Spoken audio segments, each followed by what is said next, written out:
Hey everyone, Sky here to discuss the 2015 version of Poltergeist, starring Sam Rockwell, Rosemary DeWitt, Jared Harris, and Jane Addams, and directed by Gil Keenan. Now before I get into this, I remember how excited I was for this movie, and how disappointed I was by the end of the day. So let's get into it and you'll see what I mean.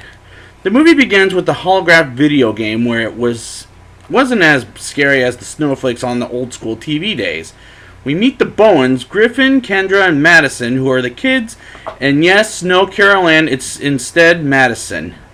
And the vocal point of the movie is, but the parents are Eric, played by Sam Rockwell before he ever got his Oscar for 3 Billboards Outside Ebbing, Missouri, and Amy, played by Rosemary DeWitt, who I've seen in other movies I can't remember her in, for example, Rachel Getting Married with Anne Hathaway.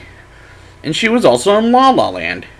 And I do like the parents more than the kids. Madison is the weakest MacGuffin throughout the movie. Kendra bugs the crap out of me, and Griffin is a scaredy chicken of everything. And this family isn't relatable as the Freelings were in the original.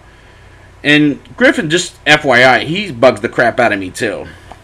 Griffin finds a box of old clown toys in his closet in his room and gets frightened. And my problem with Griffin is not only is he scaredy chicken, but he's afraid of everything at this point. It bugs the crap out of me, like Kendra as he finds a squirrel with Eric, and that scene just annoyed the hell out of me.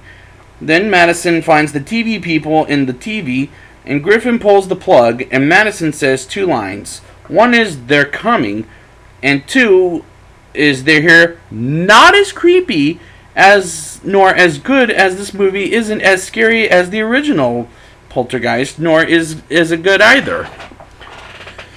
We realize the Bowens have money troubles at the beginning, but I failed to bring it up. I thought, how can they afford a house versus merchandise like a cell phone or the Android flying machine? But the pizza I get, because you need to eat in order to survive, but the rest of I don't necessarily get. Maybe a house, maybe I'll get, but as long as you have the money for it. But I don't necessarily get, because you don't need those. Come on.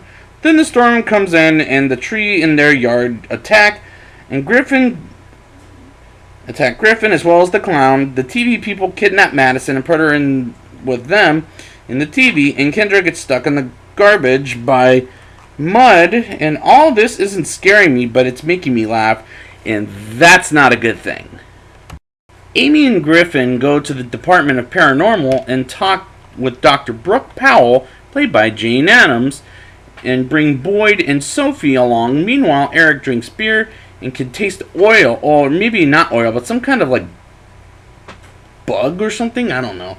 And it feels from his eyes, nose, and mouth, which isn't as horrific as the original, picking the face, where the guy's picking his face. And this is reminding me of the remake of Carrie with Chloe Grace Moretz, where to a lot of stuff done like in the original are repeated in the remake, and it bugs the holy hell out of me. I have to revisit Carrie, but Boyd gets attacked by the drill, and I'm not scared like I was in the original.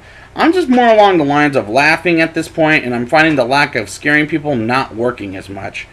As soon as they find a way for Madison, Brooke calls Kerrigan Burke, played by Jared Harris, who's not as good as a character as Tangina. And the effects are kind of better here than in the original. But the TV people open a pathway to get Madison out of, as Griffin puts his android